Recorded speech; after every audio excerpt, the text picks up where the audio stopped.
ಇಲ್ಲ ಲೆಕ್ಕಾಧಿಕಾರಿ ವಿಭಾಗದ ಎಲ್ಲ ಸದಸ್ಯರೇ, ಆಮಂತ್ರಿತರೆ, ಎಲ್ಲರಿಗೂ ಗೌರವಪೂರ್ವಕ ನಮಸ್ಕಾರ.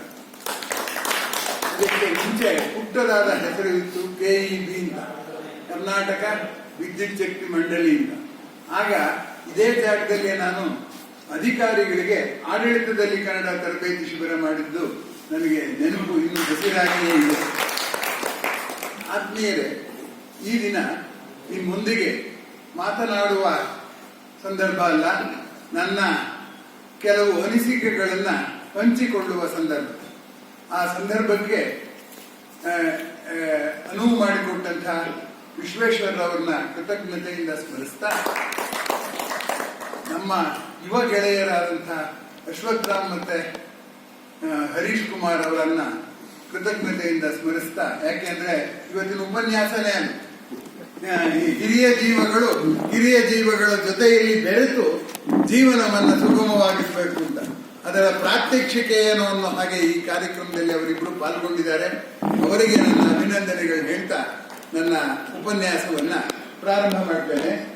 ಇಲ್ಲಿ ಮುಪ್ಪು ಅನ್ನುವ ಪದ ಇದೆಯಲ್ಲ, ಆ ಪದ ಅನೇಕರಿಗೆ ಬಹಳ ಭೀಕರವಾಗಿ ಕಾಣುತ್ತೆ. ಆದರೆ ಅತ್ಯಂತ ಕುತೂಹಲದ ಸಂಗತಿ ಅಂತಂದ್ರೆ, 3 ಬಗೆಯ ಮುಪ್ಪು ಇದೆ ಅನ್ನೋದು ನಮಗೆ ಸಾಮಾನ್ಯಕ್ಕೆ ಗೊತ್ತಾಗಲ್ಲ. 3 ಬಗೆಯ ಮುಪ್ಪು ಇದೆ. ಅಲ್ಲೇ ಬರೆದಿದ್ದೀನಿ ನಾನು: ದೈಹಿಕ ಮುಪ್ಪು, ಮಾನಸಿಕ ಮುಪ್ಪು, ಮನೋವೈಜ್ಞಾನಿಕ ಮುಪ್ಪು ಅನ್ನುವಂಥದ್ದು. ದೈಹಿಕ ಮುಪ್ಪನ್ನ ಬಯಲಾಜಿಕಲ್ ಏಜಿಂಗ್ ಅಂತಲೂ ಕರೀತಾರೆ, ಜಿನೆಟಿಕ್ ಏಜಿಂಗ್ ಅಂತಲೂ ಕರೀತಾರೆ, ಫಿಸಿಯಲಾಜಿಕಲ್ ಏಜಿಂಗ್ ಅಂತಲೂ ಕರೀತಾರೆ.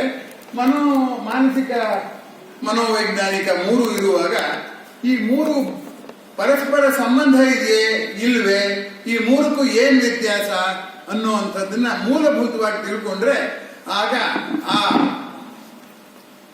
ನಮ್ಮ ಕೊರತೆಗಳೇನು, ಅದನ್ನ ಸರಿಪಡಿಸಿಕೊಳ್ಳೋದು ಹೇಗೆ ಅನ್ನೋದ್ರ ಬಗ್ಗೆ ಸ್ಪಷ್ಟ ಆಗುತ್ತೆ ಅಂತ ನಾನಾದ್ರೂ ಭಾವಿಸಿಕೊಂಡು ನನ್ನ ಕೆಲವು ಅಭಿಪ್ರಾಯಗಳನ್ನ ಹೇಳ್ತಾ ಹೋಗ್ತೀನಿ. ಮುಂದಿನ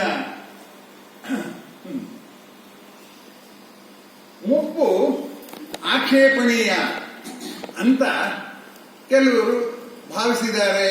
ಅಂದ್ರೆ ನಾವೇನ್ ಹಾಗೆ ಭಾವಿಸಿಲ್ಲ ಅಂತ ನಾವು ಹೇಳ್ತೀವಿ. ನಮ್ಮ ದೇವರುಗಳು ನೋಡಿ, ಅವ್ರಿಗೆ ಬಾಲ್ಯ ಬರುತ್ತೆ, ಯೌವನ ಬರುತ್ತೆ, ಮುಪ್ಪು ಬರೋದೇ ಇಲ್ಲ, ಅಲ್ಲಿ ನಿಂತೋಗುತ್ತೆ. ಆದ್ರಿಂದ ನಮ್ಮ ಆಸೆ ಅದೇ. ನಮ್ಮ ದೇವರು ಅಂದ್ರೇನು? ನಾವು ಕಂಡ ಕನಸು. ಆ ಕನಸಿನಲ್ಲಿ ನಮಗೆ ಎಲ್ಲಿವರೆಗೆ ಬರಬೇಕು? ಆ ರೇಖೆ ಯೌವನದವರೆಗೆ ಬರಬೇಕು, ಆಮೇಲೆ ಹೊಟ್ಟೋಗ್ಬಿಡ್ಬೇಕು, ಅಲ್ಲಿಗೆ ನಿಂತ್ಕೊಂಡ್ಬಿಡ್ಬೇಕು, ಅದು ಮುಂದಕ್ಕೆ ಬದಲಾವಣೆ ಆಗ್ಬಾರ್ದು ಅಂತ ನಮ್ಮ ಕನಸು. ಎಷ್ಟು ಅವಾಸ್ತವ ನೋಡಿ ಅಲ್ವಾ? ಬರ್ನಾರ್ಡ್ ಶಾ ಹೇಳ್ತಾ ಇದ್ರು ಏನಂದ್ರೆ, youth is A very useful period of life, what A waste on children ಅಂತ. ಪ್ರಾಯ ತುಂಬಾ ಸ್ವಾರಸ್ಯವಾದ ಬದುಕಿನಲ್ಲಿ ಅದನ್ನ ಹುಡುಗರು ಕೊಟ್ಟು ಹಾಳು ಮಾಡ್ಬಿಟ್ಟಿದಾರಲ್ಲ ಈ ನೇಚರು. ನಮ್ಗೆ ಮುಪ್ಪು ಬಂದಾಗ ಪ್ರಾಯ ಬಂದಿದ್ರೆ ಎಷ್ಟು ಚೆನ್ನಾಗಿತ್ತು ಅನ್ನುವ ಅರ್ಥದಲ್ಲಿ ಅವ್ರು ಹೇಳ್ತಾರೆ. ಇನ್ನೊಂದು ಅಂಶ ಗಮನಿಸಿ, ಮುಪ್ಪು ಆಕ್ಷೇಪಣೀಯವೇ ಅಂತ ನೀವು ಕೇಳೋದಾದ್ರೆ, ನಾನು ಅದಕ್ಕೆ ತದ್ವಿರುದ್ಧವಾಗಿ ಅಲ್ಲ, ಅದು ಬಾಳ ಲೀಲೆಯ ಭಾಗ ಅಂತ ಹೇಳೋದಕ್ಕೆ ಇಷ್ಟಪಡ್ತೇನೆ. ಜೀವನದ ಲೀಲೆಯಲ್ಲಿ ಮುಪ್ಪು ಒಂದು ಭಾಗವೇ.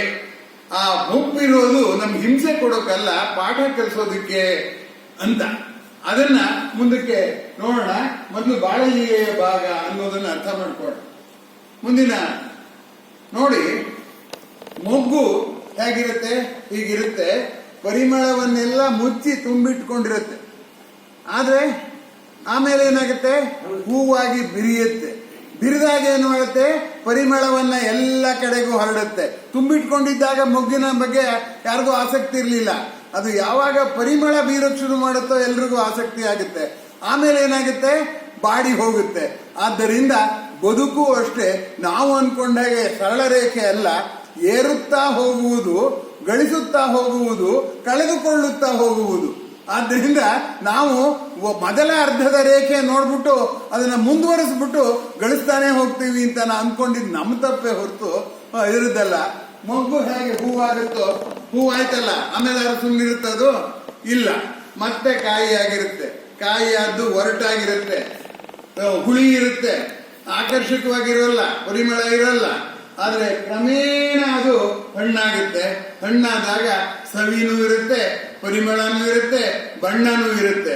ಆದ್ದರಿಂದ ಮಾನವ ಬದುಕಿನ ಕೆನೆಯೇ ಮುಪ್ಪು. ಹಾಲು ಕಾಯಿಸ್ತೀನಿ ಕೆನೆ ಆಗ್ಬಾರ್ದು ಅಂತಂದ್ರೆ ಹೇಗಾಗುತ್ತೆ? ಆದ್ದರಿಂದ ಇಲ್ಲಿ ಈ ಉದಾಹರಣೆಯಲ್ಲಿ ನಾವು ಗಮನಿಸಬೇಕಾದ್ದು, ಮುಪ್ಪಿನಲ್ಲಿ ನಾವು ಎಲ್ಲರಿಗೂ ಬೇಕಾದವರಾಗಬೇಕು, ಆದರೆ ಬೇಡವಾದವರಾಗಿರೋರು ಯಾಕೆ ಅನ್ನುವ ಕುತೂಹಲದ ಪ್ರಶ್ನೆಯನ್ನು ನಾವು ಹಾಕೊಳ್ಳೋ ಸಲುವಾಗಿ ನಾನು ಈ ಉದಾಹರಣೆಯನ್ನು ಕೊಟ್ಟೆ. ವಾಸ್ತವವಾಗಿ ಮುಪ್ಪು ಬೇರೆಯವರಿಗೆ ಸವಿಯಾಗಬೇಕು, ನಿಜ, ನಮಗೂ ಕೂಡ ಹೊರೆ ಆಗಬಾರ್ದು. ಆದ್ದರಿಂದ ಹೊರೆ ಆಗದ ಹಾಗೆ ನಾವು ಬೆಳೆಸಬೇಕು ಮಕ್ಕಳನ್ನ. ನಾವು ಏನಾಗಿದೆ ಅಂದ್ರೆ ಮಕ್ಕಳಿಗೆ ಹಣ ಸಂಪಾದನೆಯನ್ನ ಹೇಳ್ಕೊಟ್ಟಿದ್ದೀವಿ. ಸಂಪಾದನೆಯ ಪ್ರೀತಿ ಇದೆಯಲ್ಲ, ಹಣದ ಬೇಟೆ ಅಂತ ಕರಿತೀನಿ ನಾನು. ಇನ್ನೂ ಸಂಪಾದನೆ ಅಂತ ಅನ್ನೋದಿಲ್ಲ, ಅದರಲ್ಲಿ ಸ್ವಲ್ಪ ಕ್ರೌರ್ಯವೂ ಇದೆ. ಅದಕ್ಕೋಸ್ಕರ ಸಂಪಾದನೆಯ ಪ್ರೀತಿಯ ಸಂಪಾದನೆಯನ್ನು ಮರೆಸಿಬಿಟ್ಟಿದೆ. ನಾವು ಮಕ್ಕಳಿಗೆ ಏನ್ ಹೇಳ್ಕೊಡ್ಬೇಕು ಅಂದ್ರೆ, ಬೆಳೆಯುವಾಗಿನಿಂದ ಪ್ರೀತಿಯನ್ನು ಸಂಪಾದನೆ ಮಾಡ್ಬೇಕಪ್ಪ, ಉತ್ಸಾಹವನ್ನು ಸಂಪಾದನೆ ಮಾಡ್ಬೇಕಪ್ಪ, ಸಂಬಂಧವನ್ನು ಸಂಪಾದನೆ ಮಾಡ್ಬೇಕಪ್ಪ ಅಂತ ನಾವು ಹೇಳಿಲ್ಲ.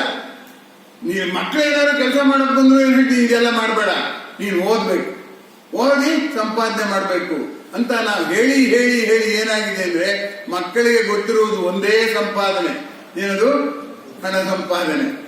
ಪುಸ್ತಕ ಸಂಪಾದನೆ, ಪುಸ್ತಕ ಎಡಿಟಿಂಗ್ ಅನ್ನೋದು ಸಂಪಾದನೆ ಅಂತಾರಲ್ಲ ಅಲ್ವಾ, ಪತ್ರಿಕಾ ಸಂಪಾದನೆ, ಎಡಿಟಿಂಗ್, ಅದು ಗೊತ್ತಿಲ್ಲ.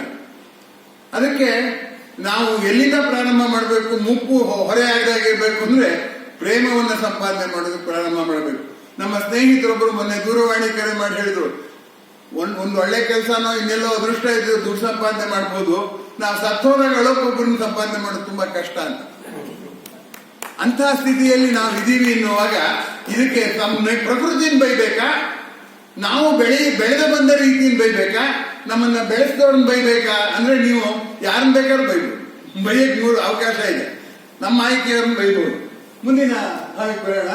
ಓಕೆ, ನಮಗೆ ಯಾಕೆ ಮುಪ್ಪಿನ ಮೇಲೆ ದ್ವೇಷ ಅನ್ನೋದನ್ನ ಈ ಸ್ಲೈಡ್ ಅಲ್ಲಿ ನೇರವಾಗಿ ನೀವು ನೋಡಬಹುದು. ಬಾಲ್ಯದಲ್ಲಿ ಕಾರ್ಯೋತ್ಸಾಹ ಇರುತ್ತೆ, ಒಂದು ಎಲ್ಲ ಕೆಲಸನೂ ನಾನು ಮಾಡ್ತೀನಿ ಅಂತ ಉತ್ಸಾಹದ ಚಿಲುಮೆಯಾಗಿರ್ತೀವಿ ನಾವು. ಮುಪ್ಪು ಬಂದಾಗ ನಿರುತ್ಸಾಹ ಆಗುತ್ತೆ, ಉತ್ಸಾಹ ಮಾಡಕ್ ಹೋದ್ರೂ ಆಗೋದಿಲ್ಲ. ಬಾಲ್ಯದಲ್ಲಿ ಕಾರ್ಯ ಸಾಮರ್ಥ್ಯ ಇರುತ್ತೆ, ಮುಪ್ಪಿನಲ್ಲಿ ನಿಶಕ್ತಿ ಇರುತ್ತೆ. ಬಾಲ್ಯದಲ್ಲಿ ಏಕಾಗ್ರತೆ ಆಲೋಚನೆ ಇರುತ್ತೆ, ಮುಪ್ಪಿನಲ್ಲಿ ವ್ಯಗ್ರತೆ ಮತ್ತು ಚಂಚಲತೆ ಇರುತ್ತೆ. ವ್ಯಗ್ರತೆ ಅಂದ್ರೆ ಪರ್ಪ್ಲೆಕ್ಸ್ಡ್ ಅಂತೀವಲ್ಲ, ಅದು ಈಚೆಗ ಪದಗಳನ್ನೇ ಬಳಸ್ತಾ ಇಲ್ಲ ಯಾರು. ಭಾಷೆ ಹೇಗೆ ಸಾಯ್ತಾ ಇದೆ ಅಂತಂದ್ರೆ, ನಾವು ಬಳಕೆ ಮಾಡಿದ್ರೆ ಪದ ಹೊರಟೋಗುತ್ತೆ. People say that word is dead when it is said, but I believe it begins to live when I start saying it ಅಂತ. ಅದಕ್ಕೆ ನಾನು ಈ ಪದ ವ್ಯಗ್ರತೆ ಬಳಸಿ ನಿಮಗೆ ನೆನಪು ಮಾಡಿಕೊಳ್ಳೋಕ್ಕೋಸ್ಕರನೇ ಪ್ರಯತ್ನ ಪಟ್ಟಿದ್ದೀನಿ. ಆ ವ್ಯಗ್ರತೆ ಇರುತ್ತೆ, ಮನಸ್ಸು ತುಂಬಾ ಚಂಚಲವಾಗಿರುತ್ತೆ. ಯೋಚನೆ ಅನ್ನೋದು ಬಾಲ್ಯದಲ್ಲಿದ್ರೆ ಆಮೇಲೆ ಅದು ಆಲೋಚನೆ ಆಗುತ್ತೆ, ಆಮೇಲೆ ಕೊನೆಗೆ ಏನಾಗುತ್ತೆ, ಅದು ಚಿಂತೆ ಆಗುತ್ತೆ. ಆಮೇಲೆ ಚುರುಕು ಇದ್ದದ್ದು ಚುರುಕನ್ನೇ ಬಯಸ್ತಿರ್ತೀವಿ. ನಮ್ಮ ಜೊತೆಲಿ ಯಾರಾದ್ರು ಉತ್ಸಾಹವಾಗಿ ಬರೋರು ಯಾರು ಸಿಗ್ತಾರೆ ಅಂತ, ವೃದ್ಧಾಪ್ಯದಲ್ಲಿ ಯಾರು ಬಿಡುವಾಗಿರೋರು ಸಿಗ್ತಾರ ಅಂತ ಹುಡುಕ್ತಾ ಹೋಗ್ತೀವಿ. ಸೊ ಹೀಗಾಗಿ ಇದು ಏನು ಇದನ್ನ ಉಪನ್ಯಾಸ ಮಾಡಿ ಹೇಳ್ಬೇಕೆ ನೀವು ಅಂತಂದ್ರೆ ಖಂಡಿತ ಹೇಳಬೇಕಾಗಿಲ್ಲ. ಮುಂಚೆಯಿಂದಲೂ ಅದನ್ನು ಹೇಳ್ಕೊಂಡೇ ಬಂದಿದ್ದಾರೆ ಶಂಕರಾಚಾರ್ಯರು. ಬಾಲ್ಯಸ್ತಾವತ್ ಕ್ರೀಡಾಸಕ್ತ, ತರುಣಸ್ತಾವತ್ ತರುಣೀಸಕ್ತ, ವೃದ್ಧಸ್ತಾವತ್ ಚಿಂತಾಸಕ್ತ. ಯಾವಾಗಲೂ ನೀವು ಈ ಆಸಕ್ತಿಗಳನ್ನ ಇಟ್ಕೊಂಡು ಪ್ರಕೃತಿಯನ್ನು ಆಶ್ಚರ್ಯವಾಗಿ ನೋಡೋದೇ ಬಿಟ್ಬಿಟ್ಟಿದೆಯಲ್ಲಪ್ಪ ಅಂತ ಎಚ್ಚರಿಕೆ ಕೊಡುವಂತಹ ಮಾತುಗಳು ಹೇಳೋದ್ರಿಂದ ಈ ಸಮಸ್ಯೆ ಇವತ್ತಿಂದಲ್ಲ, ಎಲ್ಲ ಕಾಲದಲ್ಲೂ ಇತ್ತು. ಎಲ್ಲ ಕಾಲದಲ್ಲೂ ಅದು ಇದ್ದದ್ದು ನೋಡಿ ನಾವೇನು ಕಲ್ತ್ಕೊಂಡಿಲ್ವಲ್ಲ, ಅದು ದೊಡ್ಡ ಸಮಸ್ಯೆ. ಅನೇಕ ವೇಳೆ ನಮಗೆ ನಾವು ಕಷ್ಟ ಬಂದಾಗ ಅನುಭವಿಸ್ತೀವಿ, ಕಲ್ತ್ಕೊಳ್ಳಲ್ಲ. ಸುಖ ಬಂದಾಗ ಅನುಭವಿಸ್ತೀವಿ, ಕಲ್ತ್ಕೊಳ್ಳೋದಿಲ್ಲ. Nothing appears like a teacher, everything appears like experiencing it, suffering ಅನ್ನುವಂಥದ್ದು. ಅದಕ್ಕೆ ಕನ್ನಡದಲ್ಲಿ ತುಂಬಾ ಚೆನ್ನಾಗಿರೋ ಪದ ವೇದನೆ ಅಂತ. ವೇದನೆ ಅಂದ್ರೆ ನೋವು ಆಗ್ಬಹುದು, ನಲಿವು ಆಗ್ಬಹುದು. ಕಷ್ಟ ಅನ್ನೋದಕ್ಕೆ ಸಂಸ್ಕೃತದಲ್ಲಿ ವ್ಯಾಖ್ಯಾನವೇ ಹಿತಕರ ವೇದನಾನಿ ಅಂತ ಕರೀತಾರೆ ಅಲ್ವಾ. ಸಂಪಿಗೆ ಹೂವಿನ ವಾಸನೆ ಮೂಗಿಗೆ ಪೀಡೆನೆ, ಅದು ಏನೋ ನಂಗೆ ಒಳ್ಳೆ ನೆನಪು ತಂದು ಕೊಡುತ್ತೆ, ಅದು ಒಳ್ಳೇದಷ್ಟೇ ಹೊರತು ಒಳ್ಳೆ ಸುವಾಸನೆ ದುರ್ವಾಸನೆ ಎರಡು ಪೀಡೆಗಳಿವೆ. ಮುಂದಿನ ಸ್ಲೈಡು. ಈ 3 ವಯಸ್ಸನ್ನ ನಾನು ಪ್ರಸ್ತಾಪ ಮಾಡಿದ್ದೀನಲ್ಲ, ದೇಹದ ವಯಸ್ಸು, ಮನದ ವಯಸ್ಸು ಮತ್ತೆ ಮನೋವೈಜ್ಞಾನಿಕ ವಯಸ್ಸು. ಈಗ ಮೊದಲು ಅದನ್ನ ಸ್ವಲ್ಪ ವ್ಯಾಖ್ಯಾನದ ರೀತಿಯಲ್ಲಿ ನಾನು ಸ್ಪಷ್ಟ ಮಾಡೋದಕ್ಕೆ ಇಷ್ಟಪಡ್ತೇನೆ. ದೇಹದ ವಯಸ್ಸು ನಮ್ಗೆಲ್ರಿಗೂ ಗೊತ್ತು. ವಯಸ್ಸಾಗ್ತಾ ಆಗ್ತಾ ನಮ್ಮ ಸಾಮರ್ಥ್ಯ ಕುಗ್ಗತ್ತೆ, ಇಷ್ಟೊತ್ತು ನಾನು ಹೇಳಿದ್ದಲ್ಲ ಅದು. ಆದ್ರೆ ಮನಸ್ಸಿನ ವಯಸ್ಸು ಅಂತಂದ್ರೆ ಏನು ಅಂತಂದ್ರೆ, ಮನಸ್ಸು ಕೂಡ ಒಂದು ವಯಸ್ಸಿನಲ್ಲಿ ಇಲ್ಲದೆ ಇರುವಂತಹ ಸಮಸ್ಯೆ ಇನ್ನೊಂದು ವಯಸ್ಸಿನಲ್ಲಿ ಕಾಣಿಸ್ಕೊಳ್ಳುತ್ತೆ, ಒಂದು ವಯಸ್ಸಿನಲ್ಲಿ ಇಲ್ಲದೆ ಇರುವಂತಹ ಸಮಾಧಾನ ಇನ್ನೊಂದು ವಯಸ್ಸಿನಲ್ಲಿ ಕಾಣಿಸ್ಕೊಳ್ಳುತ್ತೆ. ಹೀಗಾಗಿ ದೇಹ ಹೇಗೆ ಸ್ಥೂಲ ಶರೀರ ಬದಲಾವಣೆ ಆಗುತ್ತೋ, ಸೂಕ್ಷ್ಮ ಶರೀರವು ಅದಕ್ಕೆ ಅನುಗುಣವಾಗಿ ಬದಲಾವಣೆ ಆಗಲೇಬೇಕು, ಆಗುತ್ತೆ. ಆದ್ರಿಂದ ದೇಹದ ವಯಸ್ಸು ಮನದ ವಯಸ್ಸು ಎರಡೂ ಕೂಡ ಬೇರೇನೂ ಹೌದು, ಸಮಾಂತರವಾಗಿ ಸಾಗುವಂಥದ್ದು ಹೌದು. ಆದರೆ ಪೂರ್ಣ ಸಮಾಂತರ ಅಂತ ಅನ್ನೋಕ್ಕಾಗಲ್ಲ. ಕೆಲವರಿಗೆ ದೇಹದ ವಯಸ್ಸು ಜಾಸ್ತಿ ಆಗಿರುತ್ತೆ, ಆದ್ರೆ ಮನದ ವಯಸ್ಸು ಚೆನ್ನಾಗಿ ಕಮ್ಮಿನೇ ಇರುತ್ತೆ. ಅದಕ್ಕೆ ಅಸ್ಕರ್ ವೈಲ್ಡ್ ಹೇಳ್ತಾನೆ, ಜನಗಳಿಗೆ ವಯಸ್ಸಾಗೋ ಸಮಸ್ಯೆ ಅಲ್ಲ, ವಯಸ್ಸಾಗಿದೆ ಅಂತ ಮರ್ತು ಹೋಗುತ್ತೆ, ಅದು ಸಮಸ್ಯೆ ಇಲ್ಲ. ಅವ್ರು ಏನೇನೋ ಮಾಡಕ್ ಹೋಗಿ ಸಾಹಸ ಮಾಡಕ್ ಹೋಗಿ ಸಿಕ್ಕಾಕೋತಾರೆ ಅಂತ ಅಸ್ಕರ್ ವೈಲ್ಡ್ ಹೇಳ್ತಾನೆ. ಹೀಗಾಗಿ ನಮ್ಮ ಸಮಸ್ಯೆ ಇರೋದು ಈ ಎರಡರ ಎಚ್ಚರ ನಮಗಿಲ್ಲ. ದೇಹದ ವಯಸ್ಸಿನ, ನನ್ನ ದೇಹದ ವಯಸ್ಸು ಹೇಗಿದೆ, ನನ್ನ ಮನದ ವಯಸ್ಸು ಹೇಗಿದೆ ಅಂತ ಅನ್ನುವಂಥದ್ದು. ಇತ್ತೀಚೆಗೆ ಮನೋವೈಜ್ಞಾನಿಕ ವಯಸ್ಸು ಅಂತ ಇನ್ನೊಂದಿದೆ. ಮನೋವೈಜ್ಞಾನಿಕ ವಯಸ್ಸಿದೆಯಲ್ಲ, ಸೈಕಲಾಜಿಕಲ್ ಏಜ್, ಅದು ಮುಂಚೆ ಇಷ್ಟೊಂದಿರಲಿಲ್ಲ. ಮಾನಸಿಕ ಒತ್ತಡದಿಂದ ಅನೇಕ ಸಮಸ್ಯೆಗಳು ನಮಗೆ ಬರುತ್ತೆ ಅಂತ. ಕೊನೆಯಲ್ಲಿ ಒಂದು 7 ನಿಮಿಷದ ವಿಡಿಯೋ ಇದೆ, 20 ನಿಮಿಷದಿದೆ, ನೀವು ಯಾವ್ದು ಕೇಳಬೇಕು ಅಂತಿಲ್ಲ ಅದು ಹಾಕ್ತೀನಿ. ಮೋಹಿತ್ ಅಂತ ಒಬ್ರು ವೈದ್ಯರು, ಅವ್ರು ಮಾತಾಡ್ತಾ ಹೇಳ್ತಾರೆ, 20 ವರ್ಷದವ್ರಿಗೆ ಯಾಕೆ ಹಾರ್ಟ್ ಅಟ್ಯಾಕ್ ಆಗ್ತಿದೆ, ಮಯೋಕಾರ್ಡಿಯಲ್ ಇನ್ಫೆಕ್ಷನ್ ಆಗ್ತಾ ಇದೆ, ಅವ್ರಿಗೆ BP ಇಲ್ಲ, ಶುಗರ್ ಇಲ್ಲ, ಆರೋಗ್ಯವಾಗಿದ್ದಾರೆ, ಇದಕ್ಕಿದ್ದ ಹಾಗೆ ಯಾಕೆ ಆಗ್ತಿದೆ ಅಂತಂದ್ರೆ ಮನೋವೈಜ್ಞಾನಿಕ ವಯಸ್ಸು, ಸೈಕಲಾಜಿಕಲ್ ವಯಸ್ಸು ಏಜಿದೆಯಲ್ಲ, ಅದು 80-90 ಆಗಿರುತ್ತೆ 20 ವರ್ಷದವ್ರಿಗೆ ಅನ್ನುವ ಮಾತನ್ನ ಅವ್ರು ಹೇಳ್ತಾರೆ. ಆದ್ರಿಂದ ಈ ಮನೋವೈಜ್ಞಾನಿಕ ವಯಸ್ಸು ಅನ್ನೋದು ಇತ್ತೀಚೆಗೆ ರಭಸ ಜೀವನದಿಂದಾಗಿ, ಹಠಮಾರಿತನದಿಂದಾಗಿ ಜಾಸ್ತಿ ಆಗ್ತಾ ಇದೆ ಅನ್ನುವಂಥದ್ದು. ಅದನ್ನ ನಾನು ಒತ್ತು ಕೊಡೋದಕ್ಕೆ, ಅದರಿಂದ ಈಚೆ ಬರೋದು ಹೇಗೆ ಅನ್ನುವಂಥದ್ದನ್ನ ಹೇಳೋದಕ್ಕೋಸ್ಕರ ಬಂದಿದ್ದು. ಈ ದೇಹದ ವಯಸ್ಸು ಮನೋವಯಸ್ಸು ನಮ್ಮ ನಿಯಂತ್ರಣದಲ್ಲಿಲ್ಲ. ಮನದ್ದು ಒಂದು ಸ್ವಲ್ಪ ಮಟ್ಟಿಗಿದೆ, ದೇಹದಂತೂ ಇಲ್ಲ. ಈ ಮನೋವೈಜ್ಞಾನಿಕ ವಯಸ್ಸಿದೆಯಲ್ಲ, ಅದು ನಾವೇ ತಂದುಕೊಂಡಿರುವಂತಹ ಸ್ವಯಂಕೃತ ಅಪರಾಧ. ಆ ಮನೋವೈಜ್ಞಾನಿಕ ವಯಸ್ಸಿದೆಯಲ್ಲ, ಸೈಕಲಾಜಿಕಲ್ ಏಜ್, ಅದನ್ನ ಹೇಗೆ ನಿಯಂತ್ರಣದಲ್ಲಿ ಇಟ್ಕೋಬೇಕು ಅನ್ನೋದು ಇವತ್ತಿನ ಉಪನ್ಯಾಸದ ಸಾರಾಂಶ. ಮುಂದಿದ್ದು ಆಮೇಲೆ 1 ನಿಮಿಷ ಹಿಂದಿನಾಗೆ HN ಪ್ರಸಂಗ. ಈಗ ತಾನೇ ನಮ್ಮ ಗುರುಗಳು ಮತ್ತೆ ನನಗೆ ಮಾರ್ಗದರ್ಶಕರು ಆದ H. ನರಸಿಂಹಯ್ಯನವರ ಪ್ರಸಂಗ ನಾನು ನಿಮ್ಗೆ ಹೇಳಿದ್ರೆ ನಿಮ್ಗೆ ಅದು ಸ್ಪಷ್ಟ ಆಗುತ್ತೆ. ಕರ್ನಾಟಕ ರಾಜ್ಯ ವಿಜ್ಞಾನ ಪರಿಷತ್ತಲ್ಲಿ 3 ಅಂತಸ್ತಿನ ಮನೆ ಕಟ್ಟಡವನ್ನು ಕಟ್ಟಿದ್ದಾರೆ. ಅವಾಗ ಎಲ್ಲ ಹುಡುಗರು ಬಂದಿದ್ರು, ನಾನು ಇದ್ದೆ, HN ಅವರು ಇದ್ರು. ಯಾರೋ ಹುಡುಗರು ಕೇಳಿದ್ರು, ಸರ್ 3 ಅಂತಸ್ತು ಆಗ್ಬಿಡ್ತು, ಬೇಗ ಲಿಫ್ಟ್ ಹಾಕ್ಬೇಕು ಅಂತ ಲಿಫ್ಟ್ ಹಾಕಿಸ್ಬೇಕು ಅಂತ ಹೇಳಿದ್ರು. ಅದಕ್ಕೆ HN ಹೇಳ್ತಿದ್ರು, ನೋಡಪ್ಪ ನಮ್ಗೆ ಆ ಲಿಫ್ಟ್ ಅನ್ನೋದು ಜ್ಞಾಪಕವೇ ಬರಲ್ಲ, ನಮ್ ಕಾಲದಲ್ಲಿ ಲಿಫ್ಟ್ ಇರ್ಲಿಲ್ಲ, ಬರೇ ಮುದುಕರೇ ಎಲ್ಲ ಹುಡುಗರು ಬರ್ತಾರಲ್ಲ ಅದನ್ನ ಲಿಫ್ಟ್ ಹಾಕಿಸ್ಬೇಕು ಅಂತ ಹೇಳ್ತಾ ಇದ್ರು. ಮುದುಕರಿಗೆಲ್ಲ ಲಿಫ್ಟ್, ಹುಡುಗರಿಗೆ ಅಂತ. ಹಾಗಾಗಿ ಈ HN ಪ್ರಸಂಗ ಎರಡು 3 ಸಮಾಂತರವಲ್ಲ ಅಂತ. ಹಾಗಾಗಿ ನನ್ನ ವಯಸ್ಸು ಯಾವುದು ಅಂತ, ಫಿಸಿಯಲಾಜಿಕಲ್ ಏಜ್ ಬೇರೆ, ಸೈಕಲಾಜಿಕಲ್ ಏಜ್ ಬೇರೆ, ಇದು ಮಾನಸಿಕ ಮೆಂಟಲ್ ಏಜ್ ಬೇರೆ, ಈ 3 ಬೇರೆ ಅನ್ನುವಂಥದ್ದನ್ನ ಹೇಳ್ತಾ ಮುಂದಿನ ಪ್ರಸಂಗಕ್ಕೆ ಹೋಗೋಣ. ಇಲ್ಲಿ ನೋಡಿ, ನಿರುತ್ಸಾಹಿ ಯುವಕರು ಉಂಟು, ಉತ್ಸಾಹಿ ಮುದುಕರು ಉಂಟು. ಆದ್ದರಿಂದ ನನ್ನ ಇವತ್ತಿನ ಉಪನ್ಯಾಸ ಬರೇ ಮುದುಕರಿಗೆ ಅಂತ ಅಲ್ಲ. ಇಲ್ಲೆಲ್ಲ ಯುವಕರು ಯಾರು ಬಂದಿಲ್ವಲ್ಲ, ಯಾಕೆ ಹೇಳ್ಬೇಕು, 2 ಬಂದಿದಾರಲ್ಲ ನಮ್ಮ ಪ್ರತಿನಿಧಿಗಳು, ಯುವಕರ ಪ್ರತಿನಿಧಿಗಳು. ಜೊತೆಗೆ ನಿಮ್ಮನೆಯಲ್ಲೂ ಇರ್ತಾರಲ್ಲ ಪ್ರತಿನಿಧಿಗಳು, ಯುವಕರು, ಅವ್ರಿಗೂ ಹೇಳಬೇಕಾದಂತ ಸಂಗತಿ ಇದೆ. ನಿರುತ್ಸಾಹಿ ಯುವಕರು ಮತ್ತು ಉತ್ಸಾಹಿ ಮುದುಕರು ಅಂತ. CV ರಾಮನ್ ಯಾರೋ ಪರಿಚಯ ಮಾಡ್ಕೊಡ್ಬೇಕಾದ್ರೆ ಹೇಳಿದ್ರು, ಈ 86 year old ಅಂತ. ರಾಮನ್ ನಿಂತ್ಕೊಂಡು ಹೇಳಿದ್ರು, I am sorry, your sentence is wrong, I am 86 years young ಅಂತ. ಹಾಗಾಗಿ ಅವ್ರಿಗೆ ಹೊಳಿದೇ ಇದ್ದದ್ದು, ಪರಿಚಯ ಮಾಡಿಕೊಡೋರು ಹೊಳಿದೇ ಇದ್ದದ್ದು ರಾಮನ್ ಹೆಂಗ್ ಹೊಳಿತು.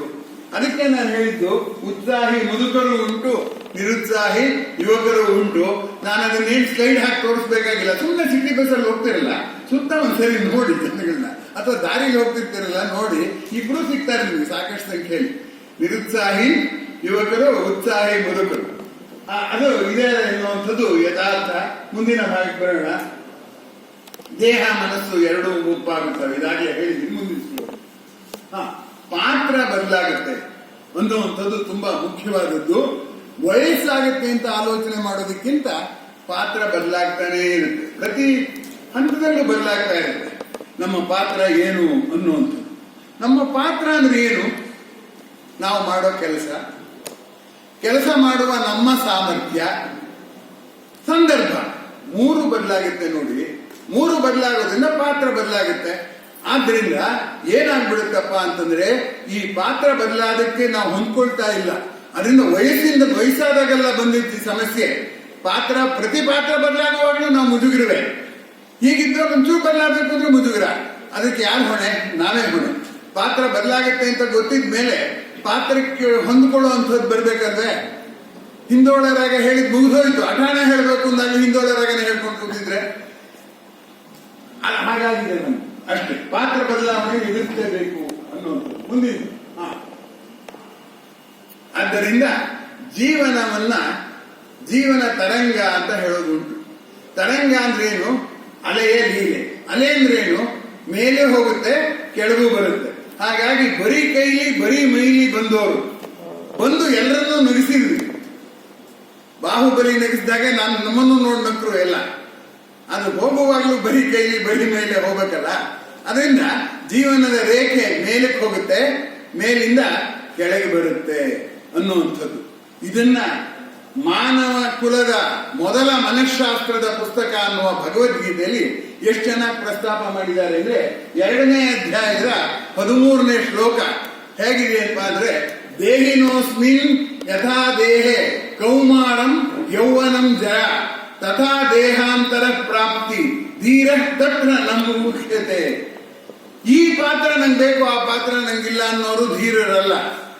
ಅಲ್ಲಮ್ಮ ಪ್ರಭು ಹೇಳಿದಾರಲ್ಲ, ಕೊಟ್ಟ ಕುದುರೆಯ ನೈರ್ಯದವರು ಧೀರರೂ ಅಲ್ಲ ಶೂರರೂ ಅಲ್ಲ ಅಂತ. ಹಾಗಾಗಿ ಬಾಲ್ಯ, ಕೌಮಾರ್ಯ, ಯೌವನ, ಜರೆ ಬದತ್ತೆ ತಾನೆ, ಅದನ್ನ ಒಪ್ಕೋಬೇಕು ತಾನೆ. ಅದನ್ನ ಒಪ್ಕೊಂಡ್ರೆ ಸಾವನ್ನ ಒಪ್ಕೊಳ್ಳೋದು ಸುಲಭ ಆಗುತ್ತೆ. ನಮ್ಗೆ ಏನಾಗಿದೆ ಅಂದ್ರೆ, ಎಲ್ಲವನ್ನೂ ವಿರೋಧಿಸ್ತಾ ಬಂದಿರೋರಿಗೆ, ಪ್ರತಿಭಟನೆ ಮಾಡೋರಿಗೆ ಆಂತರಿಕ ಬೆಳವಣಿಗೆ ಆಗಲ್ಲ. ಅವ್ರು ಯಾವಾಗಲೂ ಹೊರಗಡೆ ನೋಡ್ಕೊಂಡು ಪ್ರತಿಭಟನೆ ಮಾಡ್ತಾ ಇರೋದೇ. ಹಂಗಾಗಿ ಭಗವದ್ಗೀತೆ 2ನೇ ಅಧ್ಯಾಯದಲ್ಲಿ ಸ್ಪಷ್ಟವಾಗಿ ಕೃಷ್ಣ ಹೇಳ್ತಾನೆ, it is a reality to be accepted, not to be protested. When you accept, you will protest in a different way, but when you protest, you will not accept it all and suffer ಎಲ್ಲ. 13ನೇ ಅಧ್ಯಾಯದಲ್ಲಿ 9ನೇ ಶ್ಲೋಕದಲ್ಲಿ ಕೃಷ್ಣ ಇನ್ನೊಂದು ಮಾತು ಹೇಳ್ತಾನೆ. ಏನಪ್ಪಾ ಅಂತಂದ್ರೆ,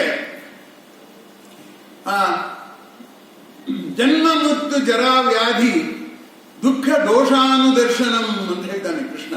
ಎಷ್ಟು ಚೆನ್ನಾಗಿದೆ ನೋಡಿ. ಹುಟ್ಟು ಸಾವು, ಜನ್ಮ ಮೃತ್ಯು, ಜರ ಮುಪ್ಪು, ವ್ಯಾಧಿ ಕಾಯಿಲೆ, ಈ 4 ಕೂಡ, ಆ 4ರಿಂದ ಆಗುವ ದುಃಖವನ್ನ ದೋಷವೆಂದು ಭಾವಿಸದೆ ಅನುದರ್ಶನವನ್ನು ಮಾಡಬೇಕು ಅಂತ. ಅನುದರ್ಶನ ಅಂದ್ರೆ ಏನು ಅಂದ್ರೆ, ದರ್ಶನ ಮಾಡಿದ್ದನ್ನು ಅನುಸರಿಸಿ ನಾನು ಪ್ರಕೃತಿಯ ಲೀಲೆಯಲ್ಲಿ ಪಾತ್ರ ಆಗಿದ್ದೀನಿ, ಲೀಲೆಯಿಂದ ಮೇಲೆಗೂ ಹೋಗ್ತೀನಿ, ಲೀಲೆಯಿಂದ ಕೆಳಗೆ ಬರ್ತಿದ್ದೀನಿ. ನಾನು ದೇಹವಲ್ಲ. ನಾನು ನನ್ನ ಬಾಲ್ಯವನ್ನು ನೋಡ್ತಾ ಬಂದೆ.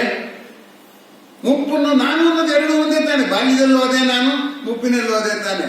ಬದಲಾಗದ ನಾನು ಬದಲಾಗುವ ಶರೀರವನ್ನು ನೋಡ್ತಾ ಬರ್ತಾ ಇದ್ದೇನೆ ಅನ್ನೋದು ಅನುದರ್ಶನ. ಆ ಅನುದರ್ಶನವಿದ್ದವರಿಗೆ ನೋವು ಕೂಡ ಗುರುವೇ, ಹಿಂಸೆಯೂ ಕೂಡ ಗುರುವೇ, ಸಾವು ಕೂಡ ಗುರು. ನೆಕ್ಸ್ಟ್ ಒಂದು ಪ್ಲೀಸ್. ಮುಪ್ಪಿಗೆ ಪೂರ್ವ ಸಿದ್ಧತೆ ಮಾಡ್ಕೋಬೇಕು ಅಂತ. ನಾವು ಪೂರ್ವ ಸಿದ್ಧತೆ ಮಾಡೋ ಕೆಲಸಗಳು ಮಾಡೋದೇ ತುಂಬಾ ಕಡಿಮೆ. ಬಂದಾಗ ನೋಡ್ಕೊಳ್ಳೋಣ ಅಂತ. ಒಬ್ಬ ದಿಲ್ಲಿಯ ದೊರೆ ಇದ್ದ. ಅಪ್ಪ ಸೈನ್ಯ ಬರ್ತಾ ಇದೆ, ಬ್ರಿಟಿಷ್ ಸೈನ್ಯ ಕಲ್ಕತ್ತಾಕ್ಕೆ ಬಂದಿಳಿದಿದೆ ಅಂದ್ರೆ ದಿಲ್ಲಿ ಅಭಿ ದೂರ ಎಂದ. ಆಮೇಲೆ ಅಲಹಾಬಾದಿಗೆ ಬಂದಿದೆ, ದಿಲ್ಲಿ ಅಭಿ ದೂರ ಎಂದ. ಆಗ್ರಾಗ್ ಬಂದಿದೆ, ದಿಲ್ಲಿ ಅಭಿ ದೂರ ಎಂದ. ಡೆಲ್ಲಿಗೆ ಬಂತು ಸೈನ್ಯ, ಬ್ರಿಟಿಷ್ ಸೈನ್ಯ. ಹೋಗ್ಬಿಟ್ಟು ಕಿರೀಟ ತಗೊಂಡೋಗಿ ಕೊಟ್ಟ. ಯಾಕೆಂದ್ರೆ ಸಿದ್ಧತೆ ಮಾಡ್ಕೊಂಡಿಲ್ಲ. ಅದರಿಂದ ಗೆಲ್ಲಲೇ ಇಲ್ಲ ಬ್ರಿಟಿಷ್ ಸೈನ್ಯದವರು. ಅವನ್ ನೋಡ್ಬಿಟ್ಟೆ ಅವ್ರು ಕೊಟ್ಬಿಟ್ಟೋದ. ಕೊನೆಗೆ ಹೇಳ್ದ, ನಾನು ಎಷ್ಟು ಚೆನ್ನಾಗಿ ಶಾಯರಿ ಬರೀತಾ ಇದ್ದೆ, ನಮ್ ಜನ ಎಲ್ಲ ಕೇಳ್ತಾ ಇದ್ರು, ಚಪ್ಪಾಳೆ ತಟ್ಟಿದ್ರು, ಈ ಬ್ರಿಟಿಷ್ರಿಗೆ ಅರ್ಥವೇ ಆಗಲ್ಲ, ಬರೀ ಆಡಳಿತ ಮಾಡ್ತೀನಿ ಅಂತ ಹೋಗ್ತಾರೆ ಅಂತ. ನಮ್ಮಲ್ಲಿ ಸಾಂಸ್ಥಿಕವಾದಂತಹ ಪೂರ್ವ ಸಿದ್ಧತೆ ಮಾಡ್ಕೊಳ್ಳೋ ಅಭ್ಯಾಸ ಇಲ್ಲದೆ ಇರೋದ್ರಿಂದ ನಿಜವಾಗಿ ಅನೇಕ ಯುದ್ಧಗಳಲ್ಲಿ ಬ್ರಿಟಿಷ್ ವಿರುದ್ಧ ನಾವು ಯುದ್ಧ ಮಾಡಲೇ ಇಲ್ಲ. ಯಾಕೆಂದ್ರೆ ನಮ್ಗೆ ಆ ಥರ ಆಲೋಚನೆಗಳೇ ಇರಲಿಲ್ಲ. ಹಾಗೆ ಮುಪ್ಪಿಗೂ ಕೂಡ ಪೂರ್ವ ಸಿದ್ಧತೆ ಮಾಡ್ಕೋಬೇಕಾಗತ್ತೆ ಅನ್ನೋದು ನಿಮ್ಗೆ ಯುದ್ಧ ಕಾಲ ಶಸ್ತ್ರಾಭ್ಯಾಸ ಆಗೋಲ್ವಲ್ಲ. ಅದರಿಂದ ಪ್ರಾಯದಲ್ಲೇ ಏನೇನು ಪೂರ್ವ ಸಿದ್ಧತೆ ಮಾಡ್ಕೋಬಹುದು ಅಂತ ನಿಮ್ಮ ಮಕ್ಕಳಿಗೆ ನೀವು ಹೇಳಬೇಕಾದ್ರೆ ಮೊದಲನೇದು ಸ್ವಸಾಮರ್ಥ್ಯ ಹೆಚ್ಚಿಸಿಕೊಳ್ಳುವುದು. ಒಂದು ಸಾಮರ್ಥ್ಯ ಕಿತ್ತೋದ್ರೆ ಇನ್ನೊಂದು ಸಾಮರ್ಥ್ಯದಲ್ಲಿ ನಾನು ಮೈಮೆರಿತೀನಿ ಅನ್ನುವಂಥ ತಾಕತ್ನ ಮಕ್ಕಳಿಗೆ ಕಲಿಸ್ಬೇಕು. ಈ ಸಣ್ಣ ಮಕ್ಕಳು ಇರ್ತಾರೆ ನೋಡಿ, ಅದರಿಂದ ನನ್ನ ಶಿಷ್ಯ ಒಬ್ಬ ಹೇಳಿದ, ನನ್ ಮಗ ಹುಟ್ಟಿದ, ನಾನು ಅವ್ನಿಗೆ ಏನ್ ಹೇಳ್ಕೊಡ್ಬೇಕು ಹೇಳಿಂದ. ನಾನು ಹೇಳಿದೆ, ಅವನಿಂದ ಏನ್ ಕಲ್ತ್ಕೋಬೇಕು ಅಂತ ಮೊದಲು ನೀ ತಿಳ್ಕೊ, ಆಮೇಲೆ ಅವ್ನಿಗೆ ಹೇಳ್ಕೊಡುವಂತೆ ಅಂತ ಹೇಳ್ತಿದ್ದೆ. ಮಕ್ಕಳಿಗೆ ಚೇಷ್ಟೆ ಮಾಡ್ತಿರೋ ಪದಾರ್ಥ ಕಿತ್ಕೊಂಡ್ಬಿಟ್ರೆ ಅವ್ರು ಹೇಳೋದೇ ಇಲ್ಲ, ಇನ್ನೊಂದು ಹುಡುಕೋತಾರೆ. ನಮ್ಗೆ ಯಾಕೆ ಅದಿಲ್ಲ? ನಮ್ ಸ್ವಸಾಮರ್ಥ್ಯ ಅಂದ್ರೆ ನಾವು ಕಟ್ಟಾಕೊಂಡ್ಬಿಟ್ಟು ಇದೊಂದು ಬಿಟ್ಟನ ಕೇಳಿ ಏನು ಮಾಡಕ್ ಬರಲ್ಲ ಅಂತ. ಕೀರ್ತನೆ ಕೇಸರಿ ಅಂದ್ರೆ ಕೀರ್ತನಕ್ಕೆ ಸರಿ, ಇನ್ನೇನು ಬರಲ್ಲ, ಅಭಿನಯ ಬರಲ್ಲ. ಹಂಗಾದ್ರೆ ಯಾರು ಹರಕತೆ ಕೇಳ್ತಾರೆ? ಹಾಗಾಗಿ ಸ್ವಸಾಮರ್ಥ್ಯ ಹೆಚ್ಚಿಸಿಕೊಂಡವರಿಗೆ ಮುಪ್ಪು ಹೊರೆ ಆಗಲಾರದು.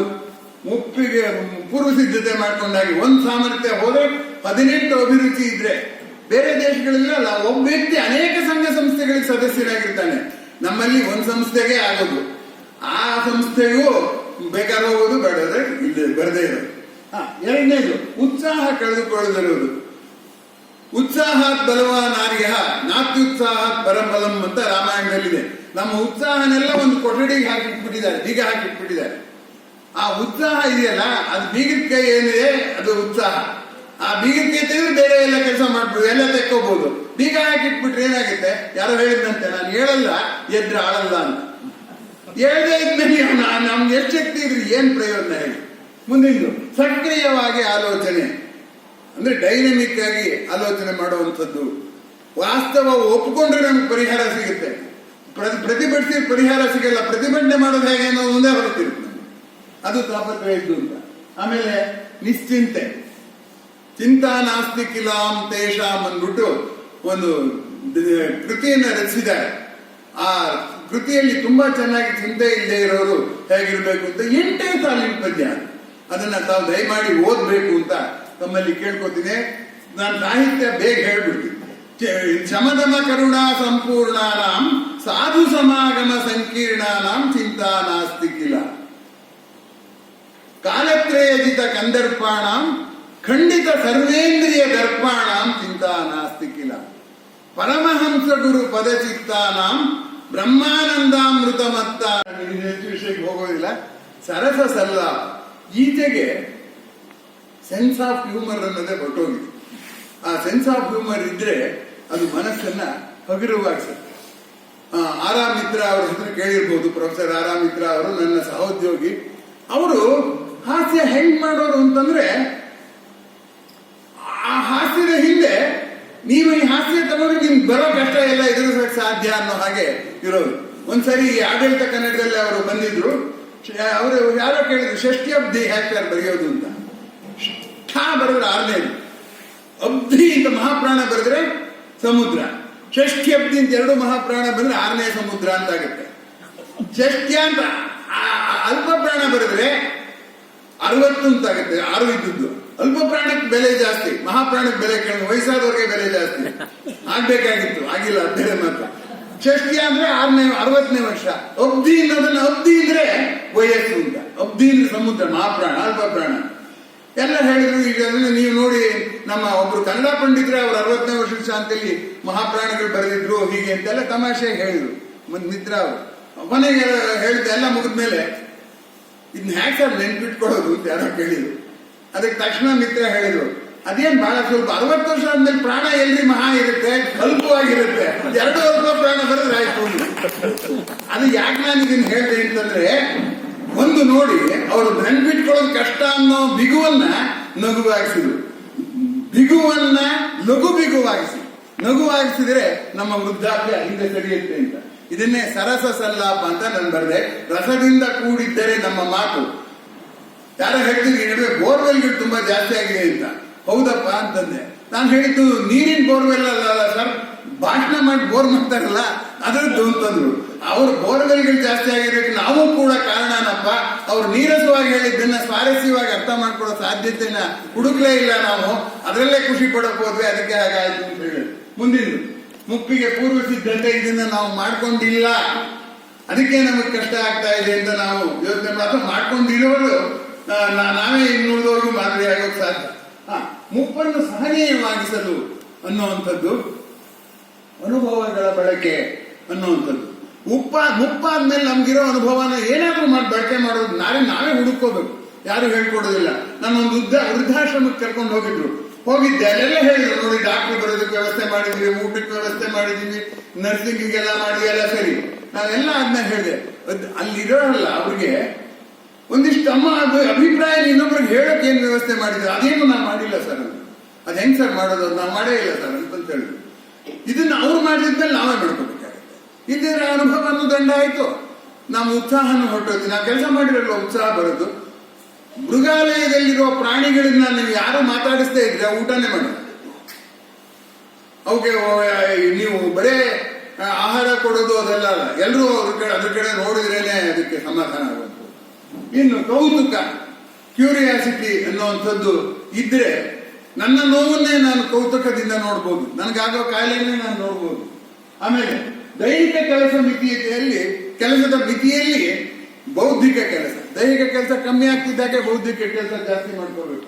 ಸಾಮಾಜಿಕರಣ, ಎಲ್ಲರ ಜೊತೆಲೂ ಬೆರೀಬೇಕು. ಈಚೆಗೆ ವೃದ್ಧರು ಅಷ್ಟೇ ಯುವಕರು ಅವ್ರ ವಯಸ್ಸಿನವ್ರನ್ನ ಬಿಟ್ಟು ಬೇರೆಯವ್ರ ಹತ್ರ ಬೆರೆಯೋದಿಲ್ಲ, ಅವ್ರ ಅಣ್ಣನ ಜೊತೆ ಬೆರೆಯೋದಿಲ್ಲ. ಹಂಗಾಗಿರೋದ್ರಿಂದ ತುಂಬಾ ಅನ್ಯಾಯ ಆಗ್ತದೆ, ಅದನ್ನ ಮಾಡಬೇಕು. ಆಮೇಲೆ ಹಿರಿಯರನ್ನ ಪ್ರೋತ್ಸಾಹಿಸಬೇಕು. ತಲೆಮಾರಿನ ಅಂತರವನ್ನ ಒಪ್ಕೋಬೇಕು. ಜನರೇಷನ್ ಗ್ಯಾಪ್, ನಾವು ಹ್ಯಾಕ್ ಕೆಲ್ಸಕ್ಕೆ ಹೋಗಿ ಸೇರ್ಕೊಂಡು ಅದೇ ಕೆಲಸದಲ್ಲೇ ರಿಟೈರ್ ಆದು ಸಸ್ಪೆಂಡ್ ಮಾಡಿರೋ ಅದೊಂದೇ ಕೆಲಸ ನಮ್ಗೆ. ಆದ್ರೆ ಈಗ ಹಾಗಿಲ್ಲ, ಅವ್ರು ಅದೇ ಕೆಲಸದಲ್ಲಿ ಸಂಬಳ ಕಮ್ಮಿ, ಬದಲಾಯಿಸ್ತಿರ್ಬೇಕು ಕೆಲಸ. ನಾವು ಹೇಳೋ ಸ್ಥಿತಿ ಇಲ್ಲ ಮಕ್ಕಳಿಗೆ, ಹೇಗೋ ಚೆನ್ನಾಗಿರಿ ಅಂತ ಅನ್ನೋದು ಆಚೆಗೆ ನೀವೇನು ಹೇಳಲಾರಿ ನಿಮ್ಮ ಮುಂದಿನ ತಲೆಮಾರಿನವ್ರಿಗೆ. ಆ ತಲೆಮಾರಿನ ಅಂತರವನ್ನು ಒಪ್ಕೋಬೇಕು. ನವಿರು ಹಾಸ್ಯವನ್ನ ವೃದ್ಧರಿಗೆ ತೀರಾ ಅನಿವಾರ್ಯ. ಅದು ಕಂಪಲ್ಸರಿ ಕ್ವಶನ್, ಆಪ್ಷನಲ್ ಕ್ವಶನ್ ಅಲ್ಲ, ಕಂಪಲ್ಸರಿ ಕ್ವಶನ್ ಬಿಡೋ ಹಾಗಿಲ್ಲ, ಆನ್ಸರ್ ಮಾಡ್ಬೇಕಾಗಿತ್ತು. ಮುಂದಿನ ಸ್ಲೈಡ್. ನಾನು ಒಂದ್ಸರಿ ಗ್ರ್ಯಾಂಡ್ ಪೇರೆಂಟ್ಸ್ ಡೇಗೆ ಹೋಗಿದ್ದೆ ಒಂದು ಶಾಲೆಗೆ. ಅಲ್ಲಿ ಹೇಳ್ತಾ ಇದ್ದೆ ಏನಂದ್ರೆ, ನಮ್ ಕೈಲಿ ಏನೂ ಮಾಡಕ್ಕಾಗಲ್ಲ ಅಂತ. ನಾನು ಭಾಷಣ ಮಾಡೋಕ್ ಮುಂಚೆನೆ ಅವರು ಹೇಳಿದ್ರು, ನಮ್ ಕೈಲಿ ಏನು ಮಾಡಕ್ಕಾಗಲ್ಲ, ನೀವು ಏನ್ ಭಾಷಣ ಮಾಡಕ್ ಬಂದಿದಿರೋ ಗೊತ್ತಿಲ್ಲ ಅಂದ್ರು. ನಾನು ಹೇಳಿದೆ, ನಮ್ ಕೈಲಿ ಏನು ಮಾಡಕ್ಕಾಗಿದ್ರು ಉಸಿರಾಟ ಮಾಡ್ತಿದೀವೋ. ಉಸಿರಾಟ ಮಾಡಕ್ ಎರಡಿದೆಯೋ, ಒಂದು ಇನ್ಸ್ಪೈರ್ ಇನ್ನೊಂದು ಎಕ್ಸ್ಪೈರ್, ಎರಡು ಇದೆ ತಾನೆ. ಅದಕ್ಕೋಸ್ಕರ let's inspire till we expire. Expire ಅಂದ್ರೆ ಸಾಯೋದು ಅಂತ ಒಂದು ಅರ್ಥ ಇದೆಯಲ್ಲ. So let's inspire till we expire ಅಂತ ಹೇಳಿ. ಇದೊಂದು ಗ್ರಾಮೀಣ ಪ್ರದೇಶದ ಗಾದೆ. ನಾನು ಬಾಲ್ಯದಲ್ಲಿದ್ದಾಗ ನಮ್ಮ ರೈತ ಹೇಳಿದ್ದು, ಒಲೆಗೊಂದು ಒದೆಗೊರಡು, ಮನೆಗೊಂದು ಮುದಿಗೊರಡು ಅಂತ. ಒಲೆಗೊಂದು ಒದೆಗೊರಡು ಅಂದ್ರೆ ಒಲೆ ಮೇಲೆ ಒಂದು ದೊಡ್ಡ ದಪ್ಪ ದಿಮ್ಮಿ ಇಟ್ಟಿರೋರು, ಅದು ದಪ್ಪ ಸೌದೆ, ಅದು ಕರೆದುಕೊಂಡಿರೋದು, ಆರು ಹೋಗ್ತಿರ್ಲಿಲ್ಲ. ಅದಕ್ಕೆ ಚಕ್ಕೆ ಬಂದ್ರೆ ಅದನ್ನು ಹಚ್ಚೋದು. ಹಾಗಾಗಿ ಒದೆಗೊರಡು ಹೇಗೆ ಹಂಡೆ, ನೀರು ಕಾಯಿಸೋ ಹಂಡೆ ನೀರನ್ನ ವರ್ಷವಿಡೀ ದಿನವಿಡೀ ಬಿಸಿಯಾಗಿಟ್ಟಿರ್ತಾರೋ, ಹಾಗೆ ಮಕ್ಕಳನ್ನು ಉತ್ಸಾಹವಾಗಿ ದಿನವಿಡೀ ಇಡೋದಿದೆಯಲ್ಲ, ಆ ಕೆಲಸ ವೃದ್ಧರು ಮಾಡಬೇಕು ಅನ್ನೋಕ್ಕೆ ಒಲೆಗೊಂದು ಒದೆಗೊರಡು, ಮನೆಗೊಂದು ಮುದಿಗೊರಡು ಅನ್ನುವಂಥ ಗಾದೆ. ಈಗಿನ ದಿನಗಳಲ್ಲಿ ನಮ್ಮ ಅನಕ್ಷರಸ್ಥ ರೈತ ಅರ್ಧ ಗಂಟೆಯಲ್ಲಿ 10 ಗಾದೆ ಹೇಳ್ತಿದ್ದ. ಕನ್ನಡದಲ್ಲಿ PhD ಮಾಡಿರೋರು ಅಂತನೂ ಮಾತಾಡಿದ್ದೀನಿ, ಒಂದೇ ಒಂದು ಗಾದೆ ಹೇಳೋದಿಲ್ಲ. ನಾವು ಕನ್ನಡ ಇನ್ನೊಬ್ರು ಕಲಿಸೋದ್ರಲ್ಲಿ ಹೊರಟಿದ್ದೀವಿ ಹೊರತು ಕನ್ನಡದ ನಯವಾದಂಥ ಹೆಸರಿಲ್ಲದ ಹೆಸರೊಲ್ಲದ ಕವಿಗಳು ಬರೆದಿರುವಂತ ಗಾದೆಗಳನ್ನ ಮರೆತು ಕೂತಿದೀವಿ ನಾವು. ಅದು ಎಷ್ಟು ಲವಲೋಕೆ ತಂದ್ಕೊಡುತ್ತೆ ನೋಡಿ. ಈ ಗಾದೆ ಕೇಳಿದ್ರೆ ನಿಮ್ಗೆ ಹೇಳ್ತಿದೆ ಅನ್ಸುತ್ತೆ. ನಾನು ಈ ಗಾದೆ ವಿವರಿಸಬೇಕಾದ ಸ್ಥಿತಿ ಇದೆ. ನಿಜ, ಗ್ಯಾಸ್ ಸ್ಟವ್ ಇರುವಾಗ, ಎಲ್ಲ ಗೀಸರ್ ಇರುವಾಗ ಯಾರಿಗೆ ಗೊತ್ತಿರುತ್ತೆ.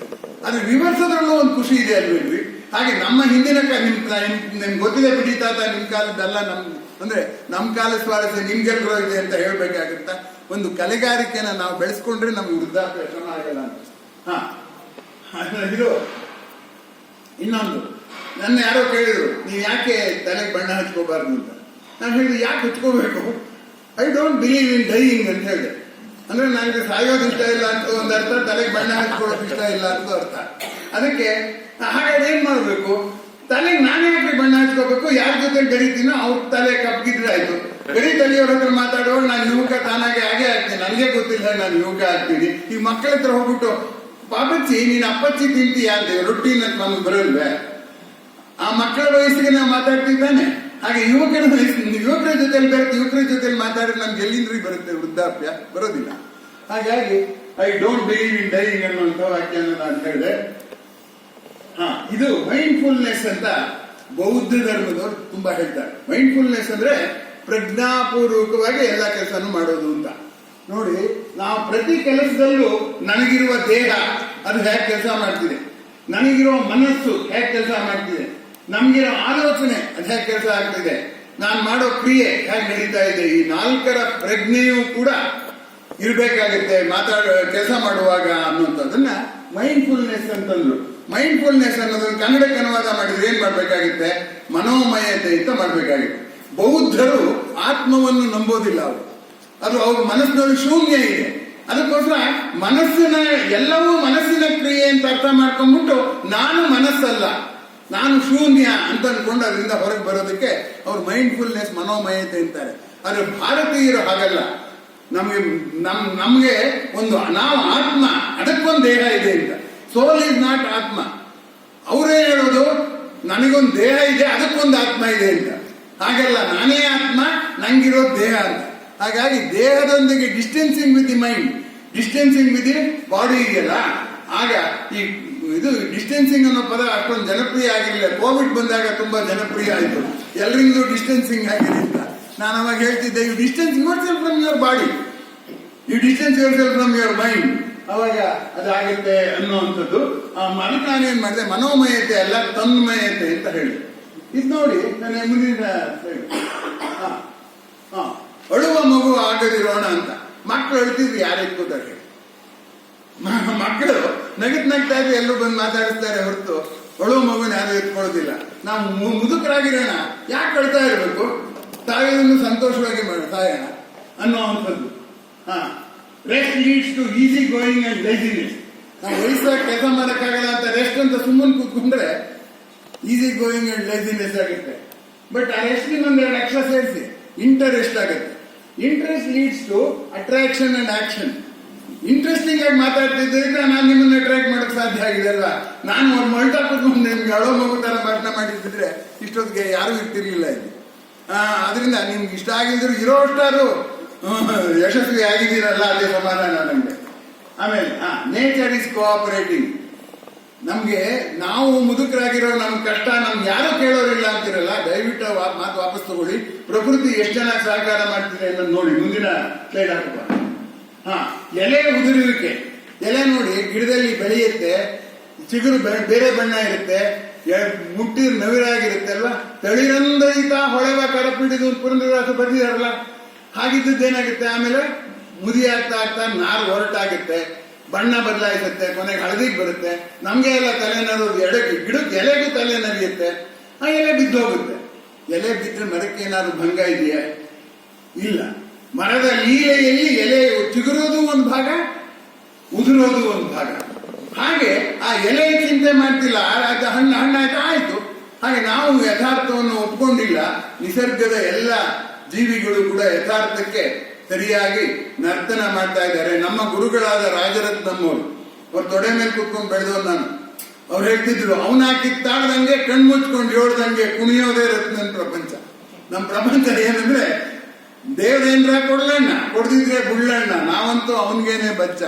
ಅವನ ಕಿತ್ತಾಡ್ದಂಗೆ ಕಣ್ಣು ಮುಚ್ಕೊಂಡು ಹೇಳ್ದಂಗೆ ಕುಣಿಯೋದೇ ರತ್ನನ್ ಪ್ರಪಂಚ. ಅದಷ್ಟನ್ನು ನೀವು ಫಾಲೋ ಮಾಡ್ಬಿಟ್ರೆ